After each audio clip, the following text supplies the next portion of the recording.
All sports, all plays. Yeah. All sports, all plays.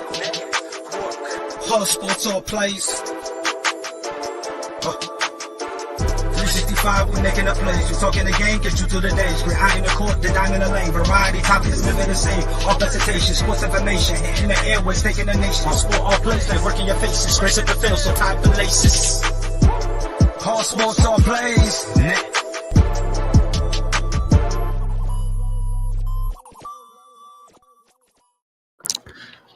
All right. What up, everyone? We got good news and we got even better news. The good news is we got Just Say the Truth is back for the first time in what? A little over a year, I think? Yep. Been that long? Yeah. I think just about that. Probably getting real close, real close. We're only missing a couple OGs. One that we're missing is, of course, Mike. Mike is fired temporarily. Only temporarily, though. We'll bring Mike back. But we are lucky, though, because we have right underneath me, we have the sports judge himself getting a lot of heat here of lately, but, using it to fuel the haters. We got Jonathan Mathis. Jonathan, how are you, good sir? I'm good. How are you guys doing? I'm just on here so I won't get fined because I don't know football. So I just jumped on to avoid getting that hefty penalty. You know what I'm saying? But I'm good. How are you guys doing? All right, I know I'm doing great. And then, of course, we got the long return of El Deezy herself. What's going on? In her very fancy home background. Right? I could make it big like that. Yeah. It's called, I put a good old green screen on. Yeah. I can't afford no piano like that. I mean, you ain't got to lie to us, El Deezy. Your personal business is personal business, but I mean, I'm just saying. The kid keyboard is all I got. Like if you handing out stuff at Christmas, I ain't gonna be opposed if ramen. If we get I got help. Ramen, whatever flavor ramen you got. That's all I got for you.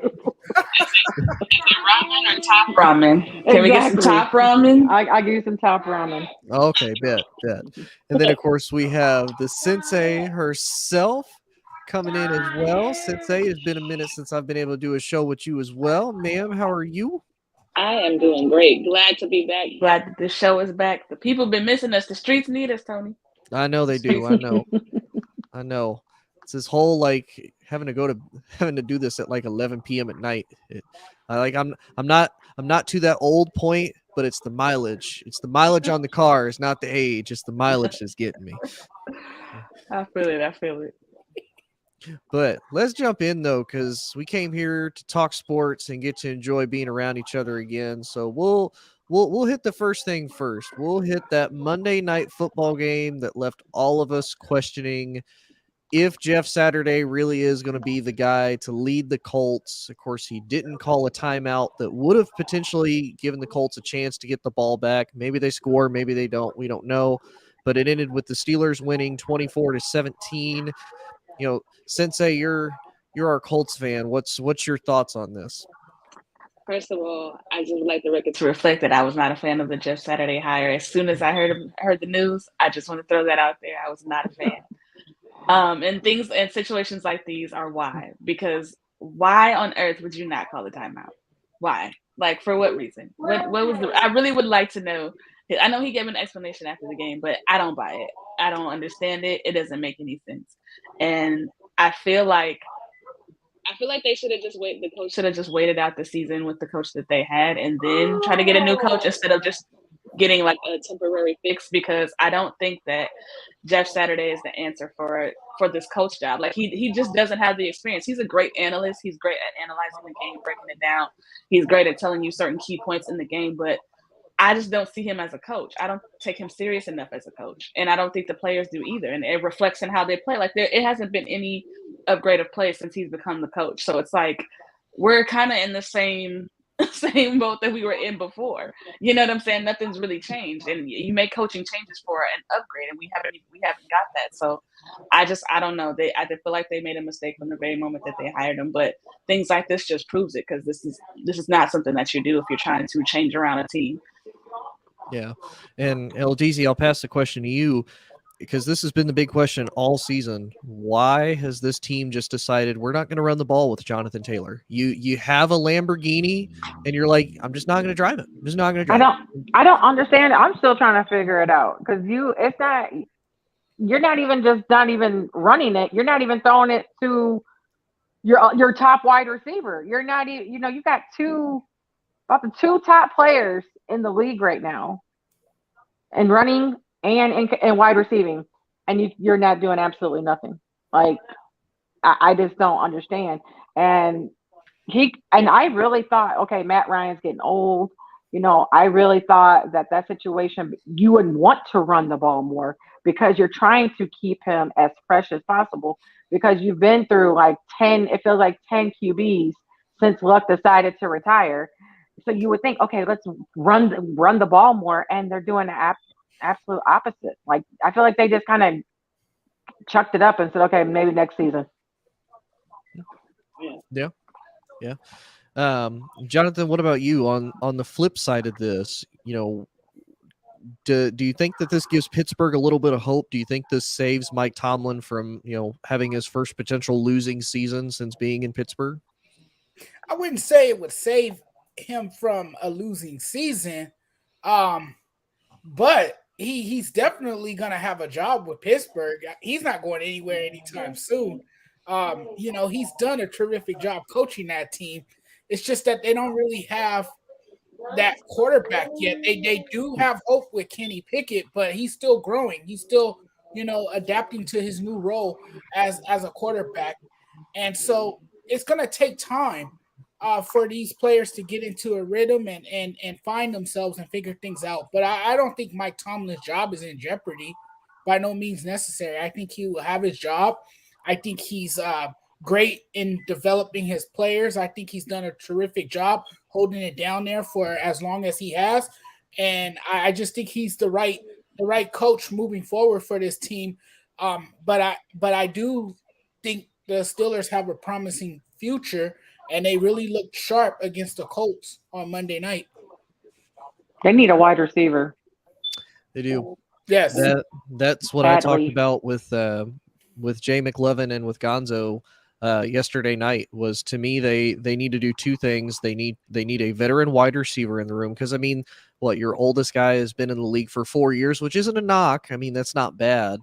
But to me, they should have brought back T.Y. Hilton, even if you're not going to play him, just as a veteran wide receiver in that locker room to bring back some stability. T.Y.'s been with the Colts through up and down years, so who better to kind of coach you through some of the adversity and walk you through it, and again, be that leader for some of these younger guys, and just help them learn tricks of the trade. If you're in the league for 10 plus years, you're going to learn a few things, and it never hurts to teach the younger guys how to do it. So yeah, and I'm not even talking about just the Colts. I'm talking about the Pittsburgh Steelers need a wide receiver as well. Like both teams need a wide receiver desperately. Yeah.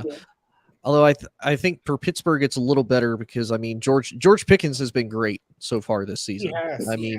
It's obviously he's a rookie, but he's a good rookie, and they trust him enough that they're like, yeah, we can get rid of Chase Claypool and we'll be completely fine because we have Pickens. So no knock to Pittsburgh on that, but I do agree. I don't think it would hurt Pittsburgh if they potentially went and got themselves a decent veteran wide receiver to go along with him as well. So. Awesome. So we'll move on. We'll stay in the NFL. We'll move on to, of course, the topic that got Jonathan in a little bit of trouble. And of course, I always ask for the smoke on this topic. Nobody ever gives me the smoke, and I don't understand why. I just don't understand. Nobody wants the smoke when it comes to me. Jordan Love filled in for Karen Rodgers. It's not Aaron, it's Karen. It's never going to be Aaron again. It's only Aaron. Not even Aaron, it's K-A-Ron. K-A-Ron. K-A-Ron. There you go, K-A-Ron. Jordan Love comes in, goes 6-9, and throws a dot. A lot of people said that he looked like Aaron Rodgers, although I kind of take that for what it is. It's the end of the game. You're probably going up against a lot of Phillies backups. Heck, I could go out there playing quarterback. I'm going to look like Aaron Rodgers with flick of the wrist against some of these second-string guys. Like, I'm not super worried about that. But is Love in the air, and is it time for Karen Rodgers to pack her bag. She doesn't get to talk to the manager, and she can just walk outside of the store. Jonathan, good sir, I will let you go first on this one. Absolutely. I'm gonna say what I've been saying all this time. It's time for Aaron Rodgers to announce retirement. It's time for him to step away from the game of football. It's time for the Packers to move on from Aaron Rodgers. Obviously, their season is done. They won't be able to salvage their season. You might as well turn to the Jordan Love experiment. See what you have in him moving forward. He definitely did look sharp coming into that game. But I would like to see him play a full game. Let's see what he can do for a full 60 minutes. But to answer your question about Aaron Rodgers, yeah, man, Aaron Rodgers looks terrible. He looks terrible this season, and he's definitely in the final stages of his career. It's more telling to us. It's more evident. It's in front of our eyes. We're seeing the fall of Aaron Rodgers. And, I know a lot of critics came after me for that, but it's the truth. We're seeing the fall of Aaron Rodgers. You can't play this game forever. And that is why the Packers drafted Jordan Love a few years ago, because they knew that Aaron Rodgers was getting older. He's approaching his 40s. He's dealing with injuries now, like most quarterbacks do late in their career. And not everyone is Tom Brady. I'm sorry, bro. You're not Tom Brady. So, now is a good time to give it up, walk away from the game. And people's going to make excuses for him, particularly his fans and the fan base in Green Bay, because a lot of the fans believe that he still has something left. They're blaming it on the ravaged offensive line. Yes, there is some injuries. This team has been decimated to injuries. But what has Aaron Rodgers done to make the situation better? He took all the money. They don't have enough money to get a lot of talent. And he took a hallucinogen. Does that count? What was that? He took a hallucinogen. Does that count? Yeah, you could throw that in there as well too. And before I hand it over to you guys, I just want to say, how in the hell can you let Davante Adams get traded? Why you not get on the phone and have a conversation with him and say, man, brother, I need you moving forward. I need you. You my guy. You my go. Supposedly, the rumor mill is when he signed, he knew that he was gone. Like when he signed the paper, he knew Davante was gone. So that was a done deal, regardless if Aaron was going to agree with it or not. The injury in regards to that whole Davante Adams situation, supposedly, prior to him knowing being gone, the conversation that they had was he wasn't going to sign until they reconstructed Davante Adams' deal so that he could get his money, and then Aaron Rodgers was supposed to sign and get his money. But what Aaron Rodgers did was renegotiated his deal, and once Davante Adams knew that they were going to offer him that much money, he was like, "There's no point in because I'm going to get scraps, and I'm worth more than scraps, so I'm out." Exactly. So he has nobody but to blame for himself for that. And now Aaron Rodgers has nobody to throw the ball to because now he's so impatient. His Watson. Watson has come on pretty nice, but you got a young receiving corps, and you don't have the patience to even serve as a mentor. So, Aaron gotta go. I do want to throw this out there though for Watson, not a super knock against him, but a little bit, because he's had one breakout game, and it wasn't that he was just that good against Dallas. It was just Dallas, unfortunately, being Dallas and throwing up an L at the worst possible flipping time. Like they could lose any other game and I would be fine, but they lost to freaking Karen Rodgers. Anyway. I mean, he's helping me on. My fantasy isn't looking good this year because I kind of this year. But I picked him up and he's been helping me. Yeah, but much to Jonathan's point though, Karen Rodgers. Karen wants like filet mignon as like the kind of like the McDouble, like, oh, it's always an option, like it's just there for me, and then everybody else they get the top ramen and Vienna sausage like special. Like, no, you can't take up like 20% of the cap and then be like, look, I'm eating filet mignon. I don't know why y'all aren't good with like 25-cent top ramen. I mean, I'm just saying. I'm Aaron flipping Rodgers. No. So yeah, and for those of you who don't know about Jonathan apparently getting the smoke for it, one of the comments that the gentleman brought up is that he's thrown for almost 3,000 yards. He's thrown for 21 touchdowns and he throws 9 interceptions. My response to that, actually, my question to that is, what is your record? You are 4-8. You are 4-8. Yeah. Oh, I'll take that on my team every day. Awesome. You know what I'll take? I'll take a quarterback throwing 6,000 yards, 50 touchdowns, and like 5 interceptions. But if I'm 2-7, I don't care. Because what does that get me? What does that get me? And isn't like the average right now, like about 4,000? Yeah. Mm-hmm. So you're below average, and even your own standard, even K.A. standard, you're below standard. So again, you're asking him, what would you rather have? Like, I think, when we talk about stats, because, like going back to Matt Ryan real quick, I always say he was a top 10 QB. And then, of course, people throw out saying, obviously not this season, but they're like, it was damage yard, at the end, it was damage yards. It was, well, now we could say that about Aaron, and people don't like it because that's what he's getting. Yeah, he's getting those garbage time yardage. So, and this whole thing with him, we have, like I say, we have maybe 1.5. We'll say 1.5 wide receivers up there. Your running back is tired. Running backs are tired because Dylan is picking up the work too, and all those years that we said that they needed another wide receiver to help out Devontae Adams. All those years, you hear the rumors saying he complained to management and they weren't getting who they were, who they need or who they want. They weren't not recruited, but they weren't, picking up people. And then they do this. And then some of their fans are just as delusional. Like I had a conversation with a family member. I said, it's time for him to go. Like, it's time. Are they scared of Aaron? Are they scared? And that's why they won't allow, Love to come in and finally say, you know what? We're not going to make it to the playoffs. Let's just bring him in for these last few weeks. Supposedly he has a punctured lung. So why even play him when you really don't have a chance to make it to the playoffs?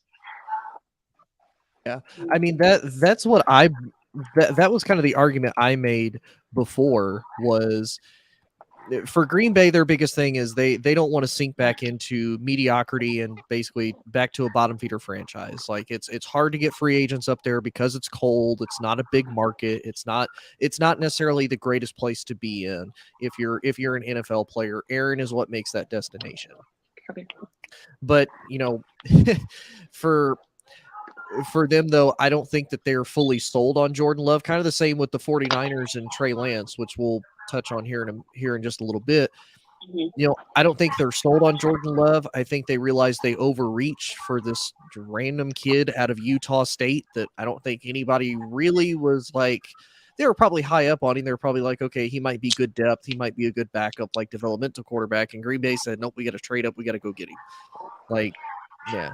Now, the other thing that I also want to point out to, people that defend Karen Rodgers, I go all the way back to that Buccaneers championship game where that was the chance for Karen to potentially go back to another Super Bowl. And this is the argument I bring up. After that, Karen obviously came out and said, I want more money. If I'm going to be able to do this, I got to have more money. What in that instance made Karen think that, I need another $20-30 million to potentially run to see if I can make this first down or make this touchdown? Like, where? Because if it was me, again, I'm maybe not the sharpest tool in the shed. I'm not the brightest crayon by no means. But if I'm Karen, I'm like, why don't I do the best of both worlds and get both? Like, if I run and I get it, I secure Green Bay at minimum going to another Super Bowl. I can go to Green Bay and be like, hey, I got you to the Super Bowl. And I did it with running and I did it with this. Let me get the money. And Green Bay's going to say, okay. And you can at least say that you went to a second Super Bowl and not be a bum and only have gone to one your entire flipping career. Like, to me, that makes absolutely zero sense. And that's why Karen Rodgers is a bum and trash. And I will more than happily, and Karen can more than happily speak to my manager. I will swivel this chair around and I will speak to the manager. The correct. Speak to the correct. No, I speak to the manager. she's ready to go. She ain't she's gonna have ready. it. I She's see ready her to in the go. correct. Right. You know what I find funny about this Green Bay situation with Karen Rodgers, Ron Andrews, whatever you want to call him. To me, it gives me the Brett Favre situation all over again. And this is why I say that, because Brett, if we all recall, towards the end of Brett Favre's career, he wanted to do the same thing in the Green Bay, hold him hostage, wasn't sure if he was going to retire, threatened to retire, then came back. Then it was, all this hoopla, and they will finally just cut ties. They went with Aaron Rodgers, and then, they've gone on this run, and now we're towards the end of Aaron Rodgers' run, at the end of, either his end of his career or his Green Bay tenure. And it's the same. It's essentially the same thing. Mm-hmm. Now, do I think they should hitch their wagon to Jordan Love? No, I don't think that he's their answer as far as a quarterback in the future. I do think that they need to go get another quarterback, but Aaron Rodgers' time in Green Bay should have been a wrap 2 years ago if we want to be all the way solid, because it's been the same thing since they won that Super Bowl. It's been, they've either gotten to the NFC Championship game and lost, or they haven't got there at all. And he puts up these killer stats during the regular season, and then when it comes to the playoffs, it's like it's like night and day. It's a totally different guy. You know what I'm saying? Like Tony alluded to, you had an opportunity in last year's NFC Championship game. All you literally have to do is run 2 more yards. There was hell, he didn't even have to run. He could walk. You could have walked. Paced it. There was nobody within 5 feet reach of him. All he had to do, he could have slid to the first down if he wanted to. Just put a little razzle dazzle on it. Yeah, but you decided not to do that. And it cost you another NFC Championship. And then you have the nerve to spite your best wide receiver and get more money when you should have split that money between the two of you guys, and then ask for more money. Now you got a bunch of young receivers that need time and needs reps and needs this and that.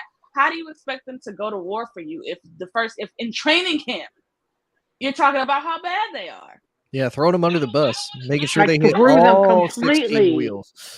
Like, to battle with somebody that if I know you don't believe in me, what am I going out there giving you my best for? Exactly.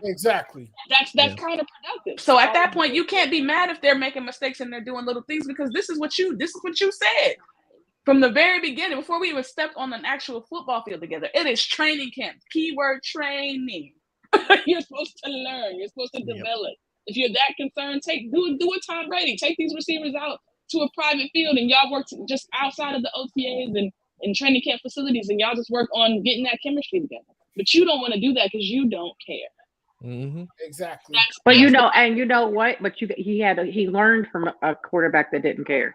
That as well. Mm-hmm. I think even though you would kind of think you would want more than that, for your organization to move forward, and not be like, I want to show my Peter Weeder, that's what I call him Gene. I call him Jeans from Wrangler Jeans. That's what I call Brett Favre, because that's what if you know about this story with the Jets, Wrangler Jeans, that's what I go around. But like I said, if he didn't show him love, and I guess because he felt like, oh, it didn't happen to me, I'm not going to do it. I shouldn't have to do it for the next. Yeah. And like I said, you would think like you would just want something different. You would think you would want greatness for because you're a forever Packer.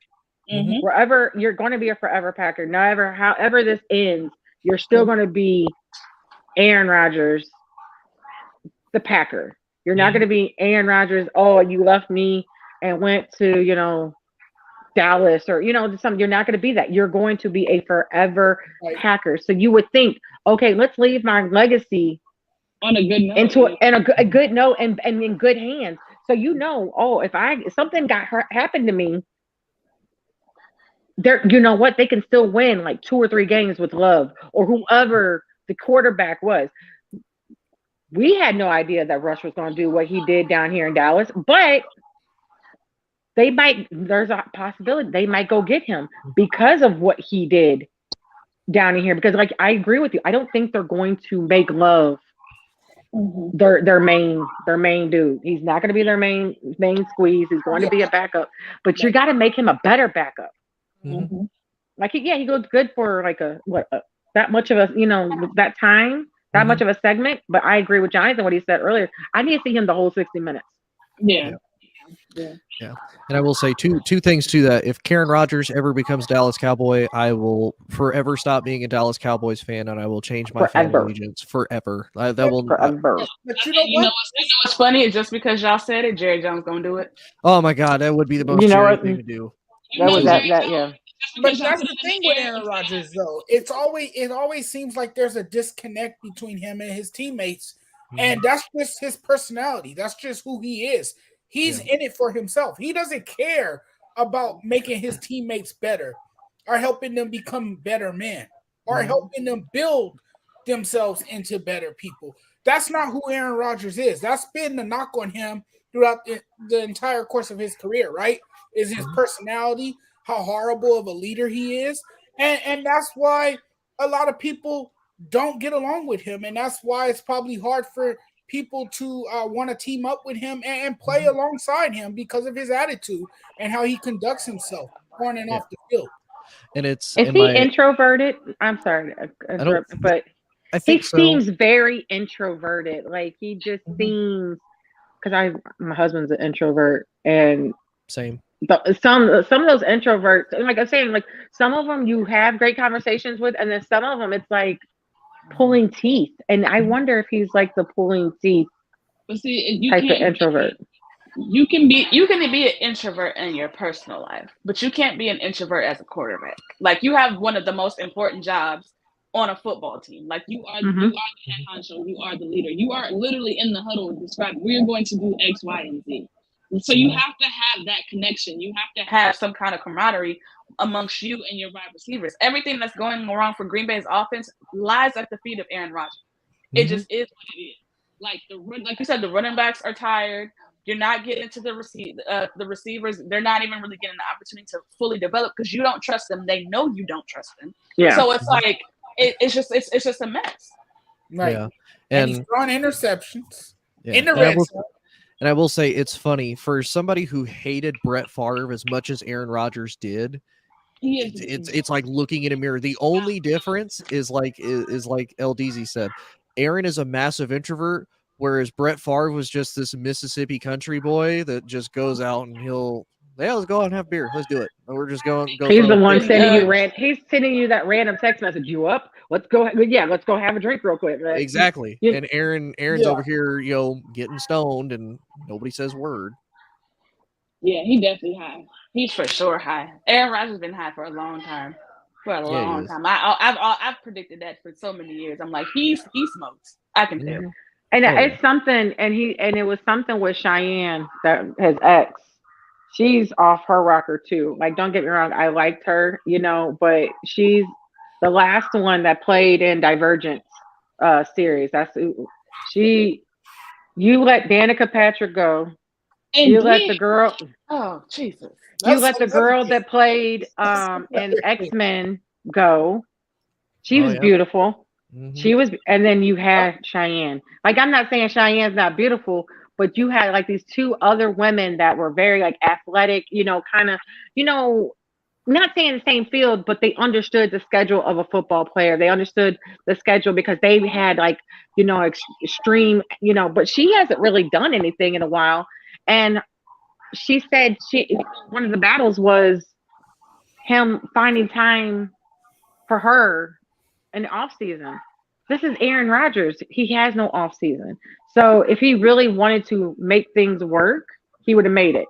Just like he made those hallucinogens work, he made it. Like he made time. And I think the only player that he bothered to bond with is Randall Cobb. Yeah.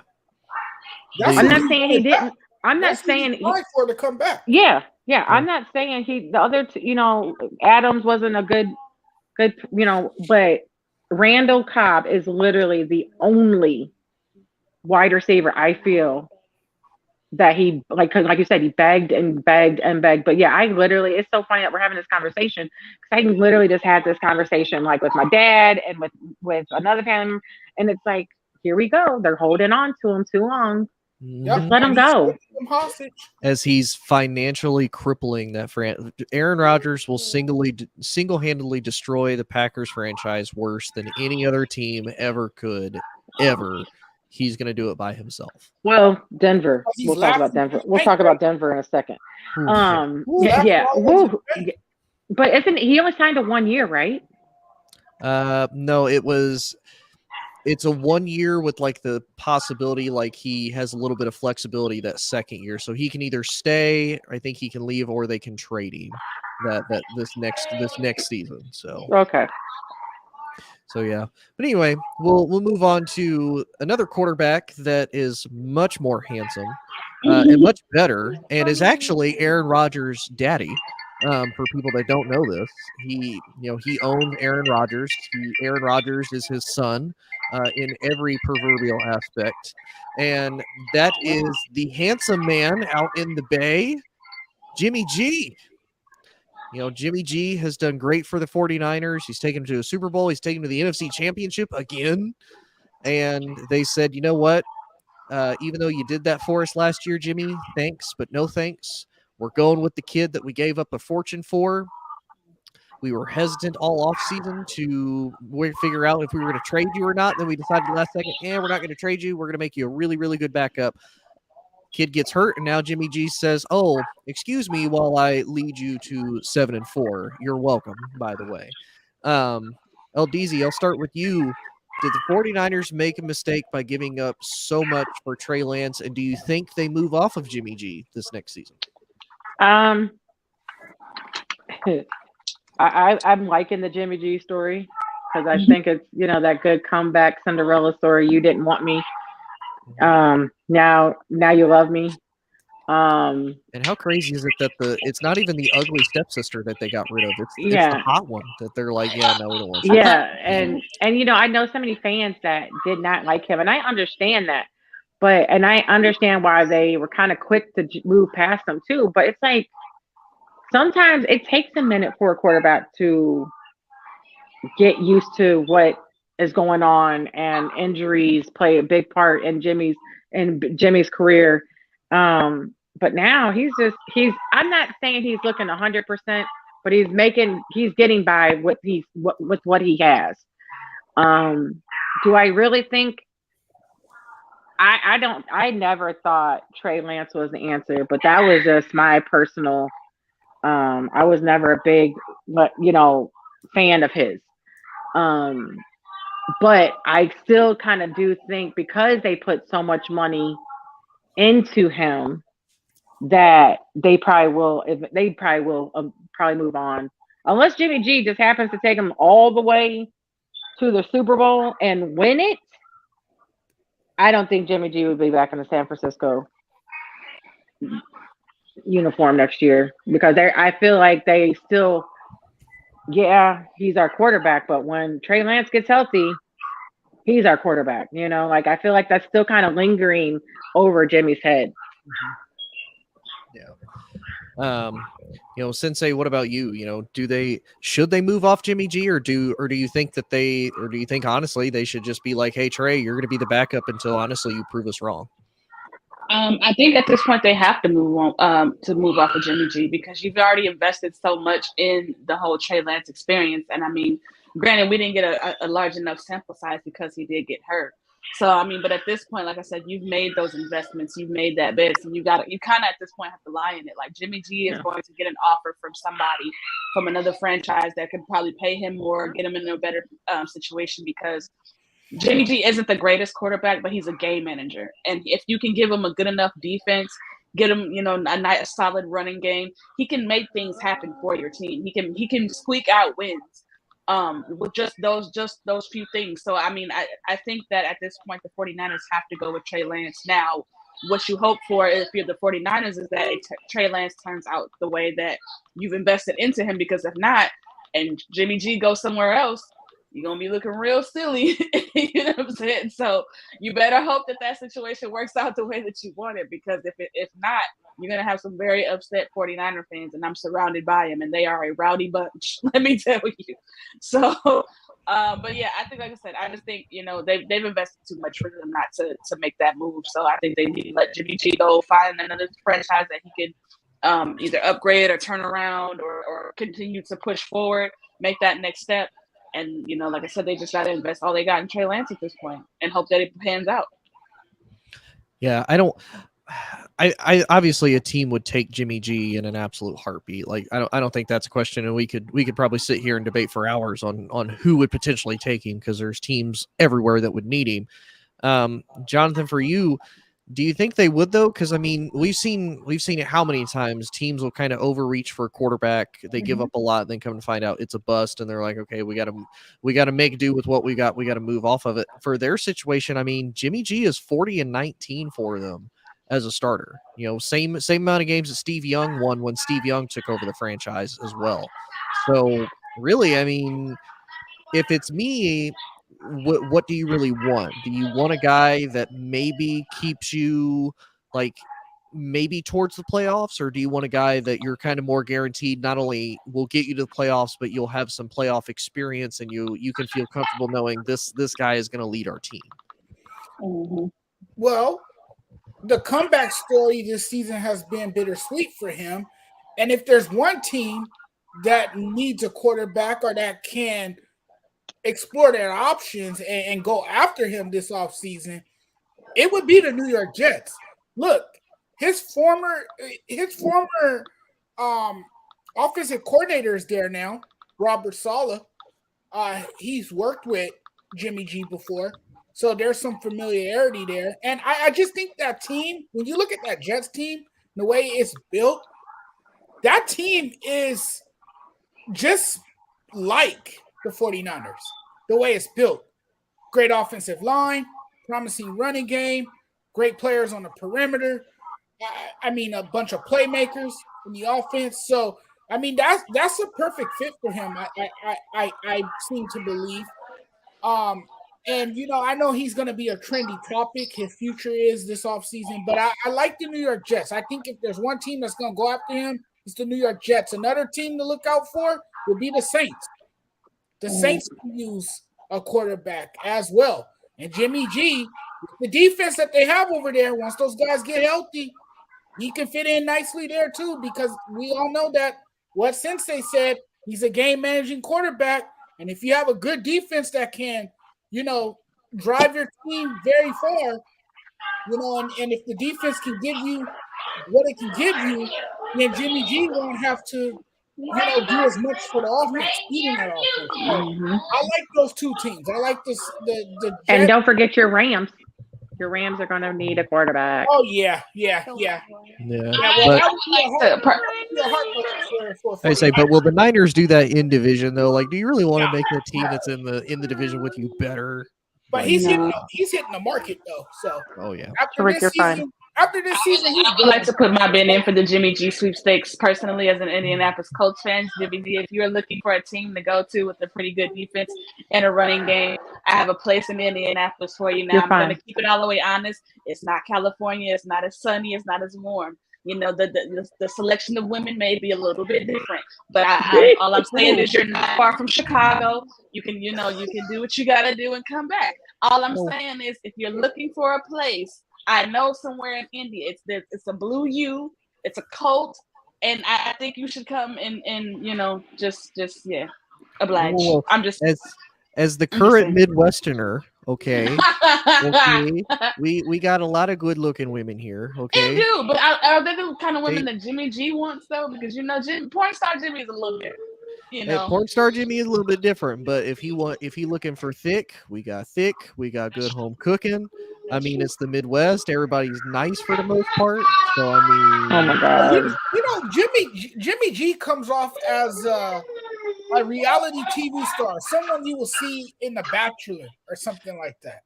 And plus, I mean, you think about it. If you're Jimmy G and you come to Midwest, I mean, you're already a big fish in a little pond anyway, no matter where you go. I mean, you're gonna be eating bigger fish in like a cup of water at that point. So I mean, Jimmy, you're gonna be swimming. Don't worry. Yeah. But much to Jonathan's point, because I feel like he led that into perfectly. One of the teams that may or may not be looking for a quarterback next season is the New York Jets. And as we know, they sat the MILF Hunter. They sat Zach Wilson because of his inability to take responsibility for the team's offensive struggles in New England. And what did Mike White do? Mike White said, hold my beer and let me come out and drop 31 on Da Bears. So, Sensei, I'll start with you first.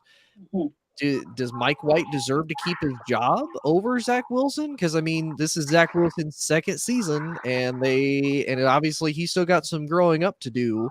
Although I will say, for everybody in the New York Jets organization, keep your moms on lockdown. Zach Wilson is going to go hunting. Just keep the revenge tour. You never know.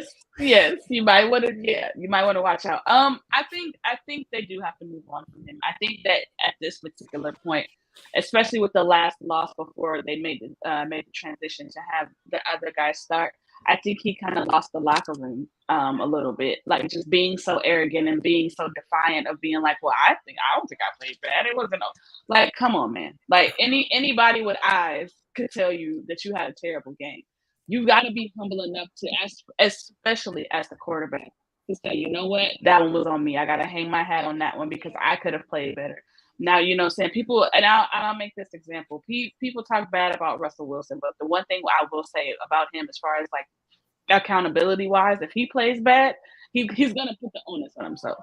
He's going to say, I played bad. I should have been better. You know, I will be better.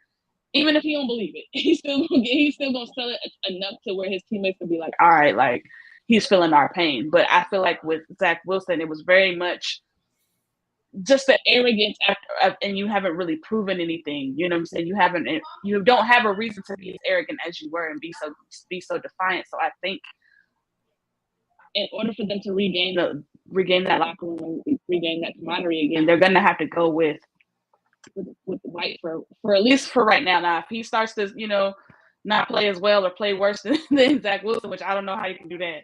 But if that's the case, then I mean, you got to figure it out. But I think going forward, at least the next few games, they got to stick with the other guy. Yeah, Jonathan, you know what do you think? Because I mean, to me, I've never been the biggest Zach Wilson fan. I thought the Jets reached when they said that he was the second best quarterback in the draft, supposedly, behind Trevor Lawrence. As like he played at BYU. BYU doesn't exactly play a very tough schedule. They don't play a lot of tough opponents. So I'm like, how really ready would he be for the NFL? So to you, what's your thought on Wilson potentially having lost his job? Well, you know, he's a self-entitled brat. That's what he is. Let's just call it for what he is. He's definitely immature. He has some growing up to do.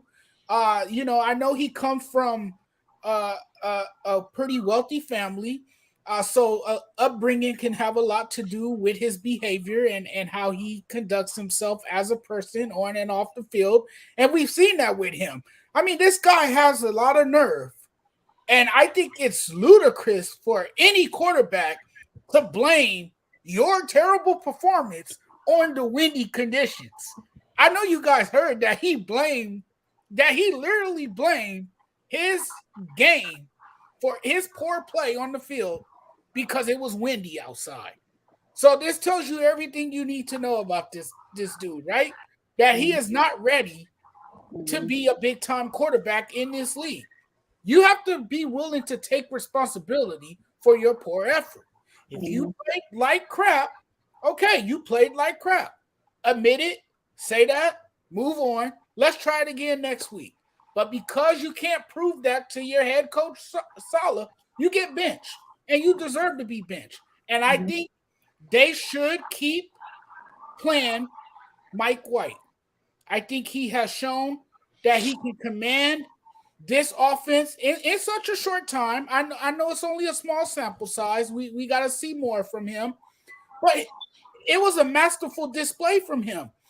And he turned in one hell of a performance. I mean, you know, he was poised. He was locked in. He was making plays. He took control of the offense. And I know it was against a terrible Bears defense, but we still shouldn't diminish what he was able to do and what he was able to bring to the offense. It was great. You can't dismiss that. So I think you stick with White. I think you're going to get more production out of him. How worse can it get? You don't have Zach Wilson. How worse can it get? So, yeah, you stick with Mike White. Yeah. All right, LDZ, what about you? Are you ready for Zach Wilson's revenge tour on all of the New York Jets organization's moms and when he tries to take his starting quarterback role back? It's not gonna happen this year. He has some. Like, I was listening to part of it while my child was in the background screaming. He does have some maturing to do, and I understand that it happened when your top players were hurt.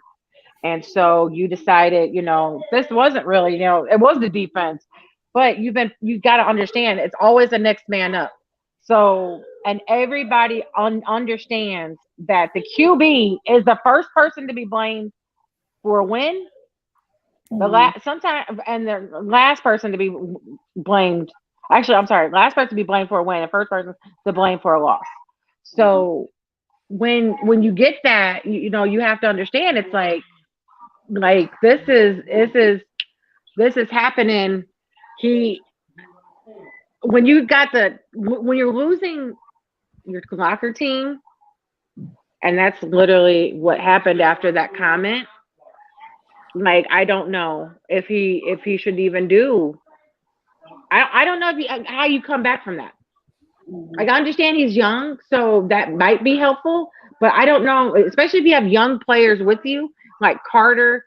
There were other young players. Like, they're gonna be like, do I want to even grow with you? Do I want to even, do this with you? I don't. But it would be a great story for the Jets to have somebody to, do kind of like you said, this revenge tour and, and take over. But I just don't see it happening. But I also don't see Jimmy G going to the Jets either, just because there was an opportunity that Robert Saleh could have brought Jimmy G to the Jets and they didn't take him. Yeah, I agree. All right, and we'll touch on this one kind of quickly.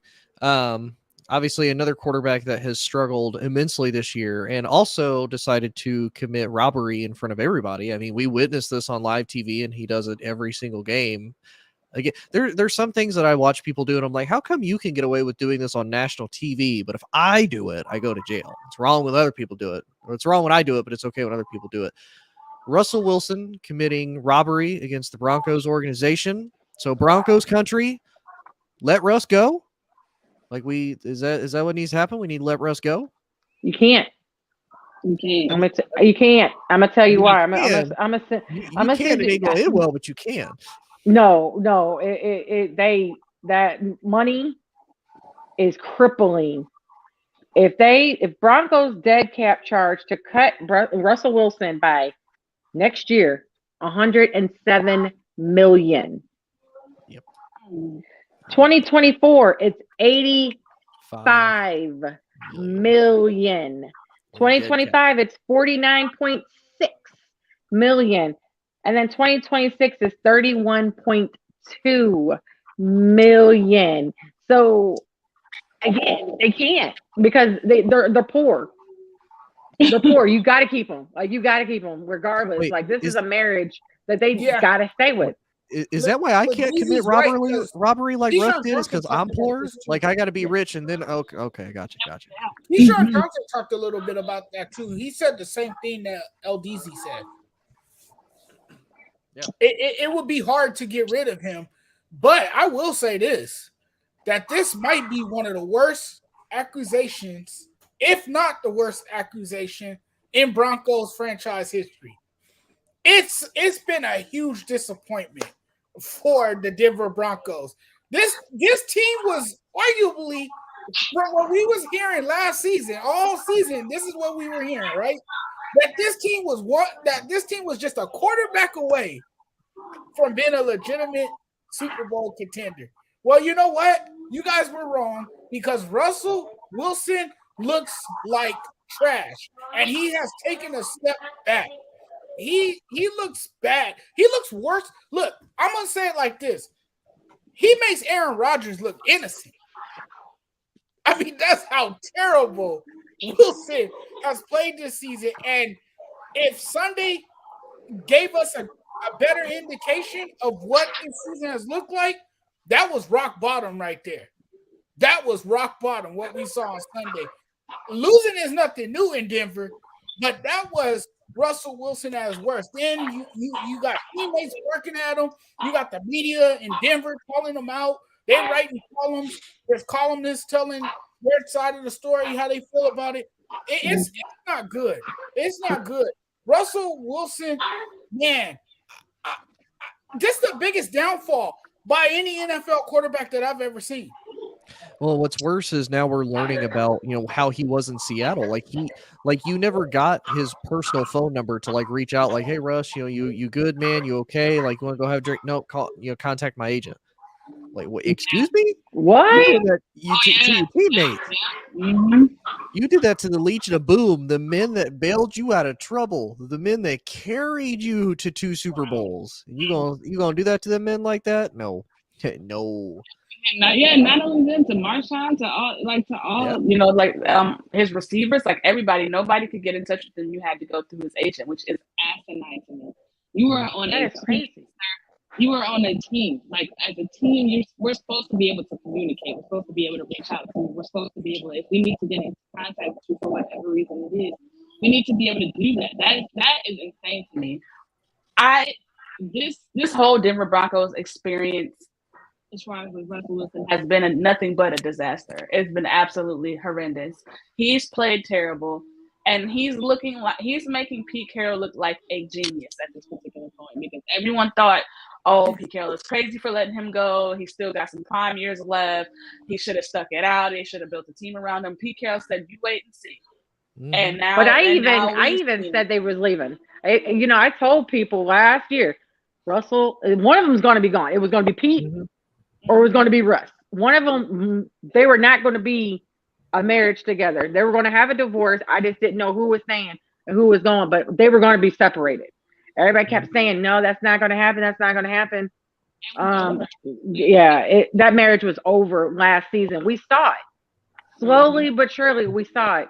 And, it kind of makes you think, what did Pete see that we didn't see? You know what I'm saying? Like, I understand that we don't see him all the time like he did, but obviously something in his play, Pete saw a downfall. Yeah, and not just Pete, the whole Seattle Seahawks organization. Because you got to think, it wasn't just Pete; it was the ownership. Like the owner, the president was both like, you know what? No, we're going to stick with Pete. Mm-hmm. Russ, you can go. Yeah. Like that says a lot as well. And they're having the better. I mean, and you can tell they're having the better season. I mean, the Seahawks are a better football team. Mm-hmm. They've got a quarterback who understands the system, who plays within the lines of the system, and first, they've been pretty successful thus far. And their guy is Geno Smith. Can you believe it? Who would have thought Geno Smith would be the one? But it's something about that system that if you play within the lines of that system, you can be successful. And I think that's what Pete Carroll was trying to get Russell Wilson to understand. But he got so caught up in his own hype, thinking that he had the majority of the part of the success. No, sir, you had an otherworldly defense. You had a brilliant mind and a coach. And you had, your obviously his athletic ability. So it was a marriage that worked together. But once you start separating the pieces, it starts to, you peel that cover back, you expose now. Yeah. And now your coach is a coach who can't coach. Yes. Yeah. Yeah, because it's crazy. Because when you look at Seattle right now, I mean, they have everything that a destination free agent quarterback would want. You have 2 good young wide receivers in Metcalf and Lockett. You have a beast of a running back in Kenneth Walker, although I was biased about that because I like Michigan State. So I was like, oh, Seattle got a flipping steal. I was like, man, if only they figure out how to use him, and they figured out how to use him. You took the picks that Denver gave you, you rebuilt your offensive line, and it's like top 15 right now. It's like the upper half of the league. Really, the only thing you have to really fix is your defense. And that's about it. Like, other than that, Seattle's got just about everything that you would want as like a attractive place for people to go to. So, yeah, it's one of those. It is sad to see somebody like Russ go from, you know, what we'd probably consider one of the top 10 best quarterbacks in the league to the Broncos are literally like a bottom 5 team right now. Yeah, I'm gonna just give him a little hint of advice. Don't say Broncos country, let's ride no more. I think that was a bad idea. I think that was a curse for the season. I think maybe let's walk, let's crawl, let's stumble. Maybe just baby steps. Let's figure each other out. Let's figure each other out. Let's ride is not gonna work though. The ride's broken down. It's got a flat. Like I say, I don't know if y'all saw it, but even the CBS Sports broadcaster even pointed that out because he said, Broncos country, let's ride to another L. I'm like, man, that's dirty to do to death. Damn, that's dirty to do. Yeah, like when I saw his stats, like the first quarter, he had like 72 yards. Yeah. I was like, yep. Yeah, Russ. I got rid of Drew Lock. I'm not saying Drew Lock is great, but you got rid of Drew Lock, who was doing the same exact thing. Way cheaper. Twins. Way cheaper. You should have just kept Lock. Like, way cheaper. He was not going to cost you over $100 million. Lock would have cost you maybe $2 million to do exactly what Russ is doing. The same exact thing. Phillip Rivers. No, but I'm saying like Phillip Rivers wasn't coming out of retirement for that. But you had these. This is probably, because we had so many people like switch teams this season, and veteran QBs at that you're trying to figure out which one's worse. Like, was it Matt Ryan's downfall going on in Indy, or is it over here in Denver? Like, I think you can just put both names in a hat, and either one you pick is going to be the right answer. Yeah. Yeah. And speaking of this game, this game just got flexed. You have A, B, C. C and D would be all the above. There you go. All the above. Yeah. This game, Broncos versus Chiefs got flexed week 14 for Dolphins versus Chargers to the Sun. Dolphins Chargers are taking over that Sunday night spot. And honestly, they made the right decision because nobody wants to watch the Broncos on TV anymore. Nobody wants to watch that. That's they've had their primetime privileges, and they for like what 3 weeks in a row. They should have been revoked because nobody wants to do that. Yeah, literally, who can kick the most field goals? I feel like we watched a preview of like the World Cup from the Broncos Colts game. Like that was just who could kick the ball the most. But anyway, we'll move on to our last topic real quick for the night. We're going to step into a little bit of college, kind of some big news. Luke Fickell announced that he is going to leave the University of Cincinnati and he's going to take over the Wisconsin Badgers. Now, as somebody that was married to a Wisconsin fan, this makes me upset because this puts Wisconsin in a potential to be a Big Ten championship competitor again. But LDZ, what's your thought? Can Luke Fickell, kind of bring Wisconsin back to being competitive in the Big Ten? I'm gonna be honest with you. I don't know enough about him. I don't watch enough Big Ten. I am an SEC, Big 12 kind of girl. But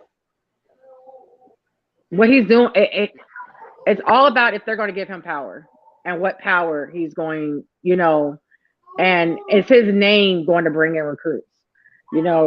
Like it's a bigger system. Like, are they going to be able to say, hey, you see what I did over here? Come to, my new home, basically. Mm-hmm. That's going to be the biggest part because I really do think he can make a difference. And people got to be patient. It might not happen year one. That's where a lot of fans, organizations, boosters, they get so impatient after that first year. If they don't see what they want to start yanking and pulling money. No, you gotta have to give, even though that he's a veteran coach, he still needs to have at least a couple years under his belt to turn that situation around. Yeah, I agree.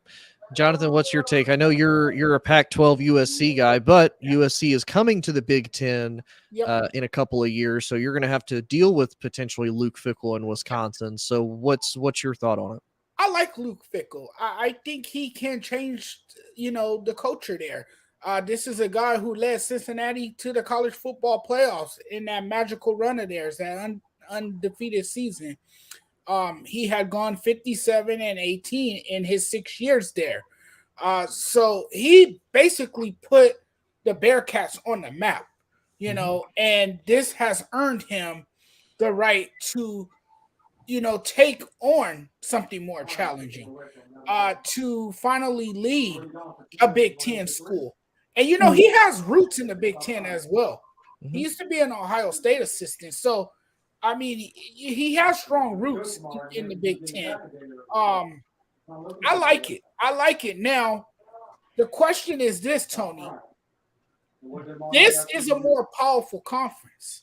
This is not like the last conference that you were in. So now we will really get the real Luke Fickell. We will really have a better understanding as to whether or not he can actually coach a school like Wisconsin. Because it won't be easy when you have a lot of powerhouse schools that you will be going up against in a conference like the Big Ten. So that's going to be interesting to see. And I think he'll do just fine because this is a guy who's done a great job developing his players. He has recruited some of the best players in the nation. So I think he'll do just fine. But like LDZ said, you have to have some patience. This is not going to be an overnight process. It's going to take some time. But I do think Luke Fickell is the guy that can build this program back to what it was. Now, don't expect him to be the next Barry Alvarez. You're not getting that. You're never getting that again. That's not happening. But Luke Fickell will do a great job, just like I think Nebraska's new coach now, Matt Rule, will do a great job. Not as good as Osborne, but enough to put them back on the map. Yeah, and just for people that don't know, Luke Fickell is the only college coach in current college football history to lead a Group 5 school into the college football playoffs with Cincinnati. And much to Jonathan's point, he actually was interim head coach of Ohio State in 2011. Went 6-7 with the Buckeyes, so he was actually the coach before Urban Meyer took over. But Urban Meyer retained him on his staff. So, like Jonathan said, he does have roots in the Big Ten. For you, like Jonathan said, this is going to be different. You're not facing Group 5 talent anymore. You're facing Power 5. Now, that doesn't always mean that you're going to be facing the best of the best, but it is a step up from what you've had to face before. You're not facing the Tulanes and the Temples. You're facing Iowa. You're facing Minnesota. You're facing Ohio State, the Michigans, the Penn States. And I put this on my podcast yesterday night. Throughout his career in Cincinnati, up against ranked teams, he went 6-7 in his 6 years there. So, do you think, kind of LDZ's point, do you think he struggles his first couple of years? Do you think he's able to make it out the gate, or do you think they cut him too soon if he struggles early on? I agree with LDZ. I think the first couple of years that he's definitely going to struggle because that's a big leap to make like you said, playing against the Tulanes, playing to top talent now. Like we're playing Power 5 schools who have got the top recruits from all over. So you know what I mean? I think he definitely struggles in the first couple of years. Now it's going to be up to them of how much patience do they have. Are they going to be able to give him enough time to kind of get his feet wet and understand how things work and see the talent that he has to compete against and that he has to recruit against? So it's like, are they going to give him enough time to do that? Or, is it going to be one of those things where if he doesn't turn it around right away, do they get rid of him? My hope for the situation is that I hope that they do at least give him, I'd say at least 2 years to kind of see where they're at and kind of give a measuring stick. And at that point, you can decide, okay, this is something that can tread up, or it's kind of staying stagnant, or it's going down even further. So I think you need a solid at least 2 years before you can make that kind of decision, because it wouldn't be fair to throw him in the Lions den and then be surprised when he comes out with bruises. Like it's you know what I'm saying? this is new waters for him. So you gotta kind of let him feel his way around. But I definitely think they struggle for at least 2 years. Yeah, I definitely agree. Well, I think that's all we had for tonight. It has been a blast in coming back with Just Say the Truth, returning again. We'll have to see if we can make this a reoccurring thing. I think that's everybody's goal, is we're going to make this a reoccurring show once again. For everybody, I appreciate LDZ coming back on, also with the puppers. The new puppy. Yeah, the new puppy. I know, a new puppers. Look at that puppers. Boy or girl? Boy, his name is Sonic Blue. Sonic Blue. Look at him. He's so pretty. Go, Sonic, go. Oh, don't say that. I'm glad, because he's baby badass. This is. Oh, yeah, I forget. Like, he's very laid back when he wants to be, but then once he gets going, it's a wrap. It's a wrap. And Sensei, appreciate being back on with you as always, taking people to school. It's always an absolute blast. Thank you so much for having me. And then Jonathan, good sir, always good to do a show with you. Make sure the haters keep on hating, because I mean, if they're hating you doing something right, because you're saying something that they don't like, and you know what that is? That's a them problem. That's not a you problem. They just the truth hurts, and that's why we're on this show, is because we just say the truth, and the truth hurts. And Damn right. Problem. Damn right. So everybody have a good night. I hope y'all enjoyed the show. We appreciate y'all being on, and catch us next time. And we are out of here, guys. Peace. Peace. Whole sports all plays. Yeah. Whole sports all plays. Whole sports all plays. 365, we making up plays. You talking the game, get you through the days. We're high in the court, the dime in the lane. Variety topics, living the same. All presentation, sports information. Hitting the airways, taking the nation. All sport, all plays, like working your faces. Grace at the field, so tie the laces.